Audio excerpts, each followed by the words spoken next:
എന്റെ പൊന്നു ബ്രോ, എന്തൊക്കെ പറഞ്ഞാലും ഈ ഷേപ്പിനാണ് ഫാൻസ് കൂടുതൽ. ഒരിക്കലും സമ്മതിക്കത്തില്ല. കാരണം ഇപ്പോഴത്തെ ലേറ്റസ്റ്റ് ഷേപ്പ് കാണുമ്പോൾ തന്നെ ഒരു മസിൽസ് ലുക്കാണ്. അതിനാണ് ഫാൻസ് വൈസ് മൊത്തം കൂടുതലും ആ ക്രെറ്റയിലേക്ക് തന്നെയാണ്. ബ്രോ എന്തായി പറയുന്നത്? ഇത്രയും ക്യൂട്ടും ഇത്രയും ലുക്കും ഉള്ള ഈ വണ്ടി ക്യൂട്ടാണ്, ലുക്കാണ്, നല്ല ക്വാളിറ്റി വെഹിക്കിൾസ് ഒക്കെയാണ് സമ്മതിച്ചു. പക്ഷെ ഞാൻ പറഞ്ഞത് ഫാൻസ് ബേസ് കൂടുതൽ ആ വെഹിക്കിളിനാണ്. ഓക്കെ നമ്മൾ തമ്മിലൊരു തർക്കം വേണ്ട.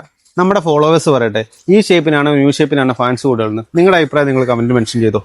ബ്രോ എന്നാ ഇതിന്റെ ഡീറ്റെയിൽസ് ഒന്ന് പറഞ്ഞു. ഇത് 2021 മോഡല് എസ് എന്ന് പറഞ്ഞ വേരിയന്റ് ആണ്. പെട്രോൾ ആണ്. നല്ല ഹൈ ക്വാളിറ്റിയിൽ ഒരു റീപ്ലേസ്മെന്റോ ഒരു മെക്കാനിക്കൽ പ്രോബ്ലംസോ ഇഷ്യൂസോ ഒന്നും ഇല്ലാത്ത ഒരു പെർഫെക്റ്റ് കണ്ടീഷനുള്ള ഒരു ഹൈ ക്വാളിറ്റി വെഹിക്കിൾസ് ആണ് നമ്മൾ ഇന്ന് ഇൻട്രോഡ്യൂസ് ചെയ്യുന്നത്.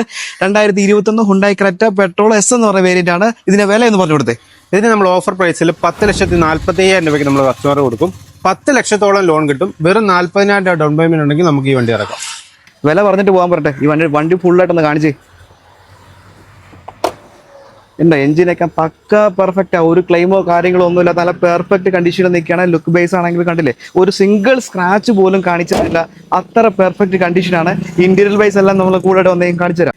ഇന്റീരിയലൊക്കെ ആണെങ്കിലും നല്ല ആൻഡ്രോയിഡ് സ്റ്റീരിയോയും കാര്യങ്ങളൊക്കെ ഉണ്ട്. നല്ല സീറ്റ് കവറും കാര്യങ്ങളൊക്കെ ഉണ്ട്.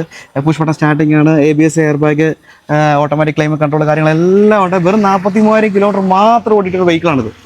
ഇതുപോലെ സിംഗിൾ ഓണർഷിപ്പിലും ലോ കിലോമീറ്ററിലൂടെ യൂസ്ഡ് കാർ വാഹനങ്ങൾ നോക്കുന്നതാണ് നിങ്ങളെങ്കിൽ നമ്മുടെ പേജ് ഫോളോ ചെയ്ത് കൊടുക്കുകയുള്ളൂ. ഞങ്ങളുണ്ട് നിങ്ങളുടെ കൂടെ.